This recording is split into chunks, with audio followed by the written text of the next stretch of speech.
Hello বন্ধুরা, কেমন আছেন সবাই? আশা করি সবাই ভালো আছেন। আজকে গল্প প্রেম প্রদীপ পর্ব 37 আর ঈশানুর ছদ্মনাম। আয়নাকে নিয়ে বাসার বাইরে বের হয়ে হাঁটা ধরে সমুদ্র। চারপাশে তার কোনো খেয়াল নেই। নানু বাসার সবাই যে তার এহেন কাজে নির্বাক, তার সমুদ্রের মাথা ব্যথা নেই। জোরে জোরে হাঁটছে সে। এদিকে যে আয়না তার সঙ্গে টাল সামলাতে পারছে না, সেদিকটাও বিবেচনা করছে না সমুদ্র। তার নাক মুখ দিয়ে গরম বাতাস বের হচ্ছে, চোখে লালচা ভাব ফুটে উঠেছে, সেই সাথে ক্রোধ। আয়না সমুদ্রের হাতে চিমটি কেটে বলে, একটু আস্তে হাঁটো না প্লিজ। চিমটিকে ঘোর কাটে সমুদ্রে। সে পিছনে ফিরে দেখে আয়না ঘেমে গেছে, তার চোখ মুখ লাল হয়ে আছে। দয়া হলো তার। সমুদ্র আয়নাকে নিয়ে মাঝ রাস্তায় ফুটপাতের সামনে দাঁড়িয়ে আছে। এই জায়গার নাম বনফুলের গলি, শেওড়াপাড়া। আয়নার বাসা আরও ভিতরে, আর সমুদ্রের বাসা ফার্মগেট। দুজনে হাঁপিয়ে গেছে। সমুদ্র বড় বড় শ্বাস পেলে বলে, পানি খাবে? সমুদ্র পাশের দোকান থেকে পানি কিনে এনে আগে নিজে খেলো, তারপর আয়নার হাতে দিল। আয়না স্মিত হেসে পানি খেয়ে বলে, বাসায় ফিরে যাই। আব্বু আম্মু চিন্তা করবে তো? করুক চিন্তা, মাঝে মধ্যে চিন্তা করা ভালো। আমার বউকে আরেকজনের সঙ্গে সেটিং করানোর দায়ে তোমার পরিবারকে অভিযুক্ত করা হচ্ছে। আয়না ফিক করে হেসে ওঠে। সূর্য ঢলে পড়েছে, তার আর কোনো অস্তিত্ব নেই। কে বলবে মাত্র 3 ঘন্টা আগেই সূর্যের উত্তাপে বাইরে দাঁড়ানো যাচ্ছিল না, গা পড়ে যাওয়ার উপক্রম হচ্ছিল, অথচ এখন আর সূর্যের খোঁজ নেই। আমাদের জীবনটাও কিছুটা সূর্যের মতো, এই আছে এই নেই। আয়না বিনীত গলায় বলে, হ্যাঁ, এমন করা ঠিক হচ্ছে না। বাসায় কাউকে কিছুই জানানো হয়নি, অন্য কিছু ভেবে বসেছে। সমুদ্র নির্লিপ্ত গলায় বলে, যার যাবা বাবার ভাবুক, আল্লাহ মাথা দিছে ভাবার জন্যই, সুতরাং আমি তুমি না ভাবতে দেওয়ার কে? আয়না মুখ কালো করলো, ছেলেটার মাথা গেছে, তালবিহীন কথা বলছে। সমুদ্র বলে ওঠে, তোমারও শাস্তি হচ্ছে। আয়না চোখ গোল গোল করে তার দিকে তাকালো। সমুদ্রের দাদা তথা পূর্বপুরুষ কি শিক্ষক ছিল যে কথায় কথায় শাস্তি শাস্তি করে? ডাক্তার মানুষের মুখে এমন টিচারের মতো কথা কেন?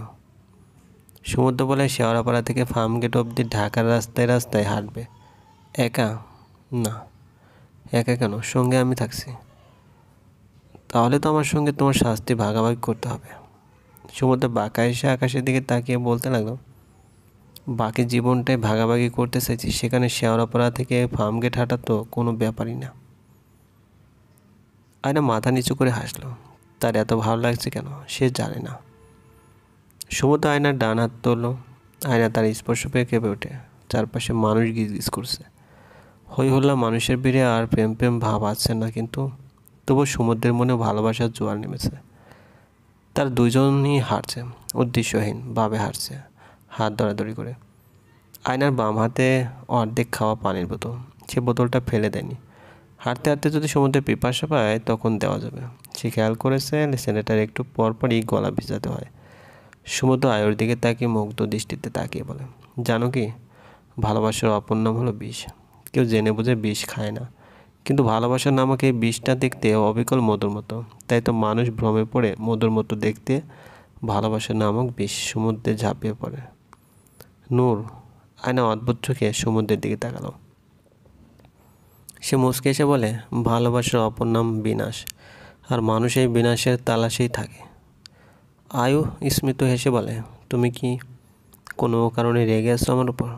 সাধারণত আমি রাগ করতে চাই না, তবে কিছুটা অভিমান জন্মেছে। আগে কেন জানাওনি?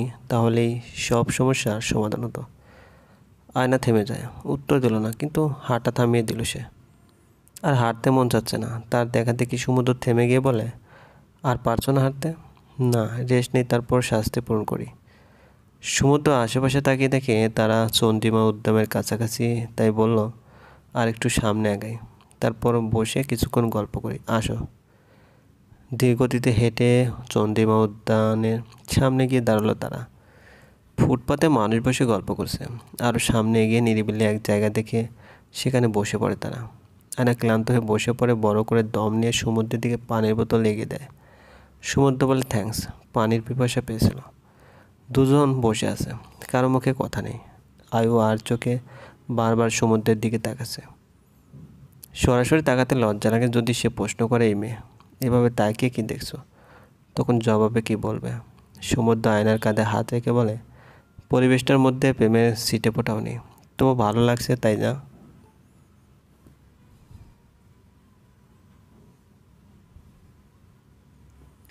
প্রেমের ছিটে ফোটাও নেই, তবু ভালো লাগছে তাই না? একটা গান ধরো তয়। সমুদ্র যতবারই আয়ু বলে ডাকে, আয়নার এত আনন্দ হয় যে পৃথিবীর সব মানুষকে ডেকে ডেকে বলতে মন চায়, দেখো দেখো, কেউ একজন আছে যে আমাকে খুব ভালোবাসে। তোমরা তাদের এমন প্রিয়জনকে কি বলে ডাকো? আমি তাকে সমুদ্র বলে ডাকি। তোমাদের জীবনে আছে কি এমন কোনো সমুদ্র যা শুধু তোমার নামে জোয়ার ভাটা দেয়? সমুদ্র বলল, গান গাও। কি ভাবো এত? আয়ু বলে ওঠে, আমি গান গেতে পারি না। যেমনই পারো গাও। গানের সব লাইন মনে থাকে না। গানের লাইন হয় অর্ধেক থেকে, না হয় শেষ থেকে মনে থাকে। তারপরও গাও। বরঞ্চ অর্ধেক থেকে সুর তোলা গান শুনতেই আমার ভালো লাগে। আয়না উত্তেজিত হয়ে গাইতে লাগলো, আমি কখনো যাইনি চলে, কখনো ভাসিনি নীলে, কখনো রাখিনি চোখ, ডানা মেলা গাং ছিলে। আবার যেদিন তুমি সমুদ্র স্নানে যাবে, আমাকেও সাথে নিও। নেবে তো আমায়? বলো, নেবে তো আমায়? সমুদ্র স্তব্ধ হয়ে যায়। আয়নার গলায় গানটা শোনার পর তার মাথা ফাঁকা ফাঁকা লাগছে। অদ্ভুত সুন্দর ছিল গানটা, কণ্ঠে নেশা ছিল। প্রতিধ্বনি হলে ভালো হতো, আবার শোনা যেত, এমন ভাবনা ভেবে স্বয়ং সমুদ্র বলে ওঠে মনে মনে, না, প্রতিধ্বনি না হয় ভালোই হয়েছে। সমুদ্রের ধারণা, কিছু কিছু জিনিস একবারই দেখাই হয়, আবার কিছু কিছু ধ্বনি একবারই শুনতে হয়, আবার কিছু কিছু ঘটনা জীবনে একবারই ঘটা উচিত, দ্বিতীয়বার দেখতে গেলে, শুনতে গেলে এবং ঘটাতে গেলেই মহাবিনাশ দেখা দেবে। তার কাছে মনে হচ্ছে আয়নার গাওয়া গানও একবারই শোনা উচিত, দ্বিতীয়বার শুনলেই মহা অঘটন ঘটে যাবে। সে প্রতিজ্ঞা করলো আর কোনো দিন আয়ুর কণ্ঠে গান শুনতে চাইবে না। গাওয়ার সময় আয়নার গলা কাঁপছিল, এখন শরীর কাঁপছে, কারণ সে কাঁদছে। কাদার শব্দ আটকানোর আপ্রাণ চেষ্টা চালিয়েও লাভ হলো না, বরং আরও জোরে হাওমাও করে কেঁদে দেয়। সে সমুদ্রকে জড়িয়ে ধরে বলে ওঠে, এক সমুদ্রে যতগুলো ঢেউ, ঠিক সেই পরিমাণ ভালোবাসি তোমাকে। সমুদ্র টিটকারি মেরে বলে, অঙ্কে কাঁচা, তাই গণনা করতে পারছি না। কত হবে উত্তর? 2 বা 3? আয়ু তাকে জড়িয়ে রেখে কান্নারত অবস্থায় হেসে দেয়। চলবে। এই গল্পটি ভালো লাগলে অবশ্যই লাইক করবেন আর কমেন্ট করে জানিয়ে দেবেন। আর চ্যানেলে যদি নতুন হয়ে থাকেন অবশ্যই সাবস্ক্রাইব করে পাশে থাকা বেল আইকনটি প্রেস করে রাখুন, যাতে নতুন নতুন ভিডিও আপলোড করার সাথে সাথে আপনার নোটিফিকেশনে চলে যায়। ধন্যবাদ, ভালো থাকবেন।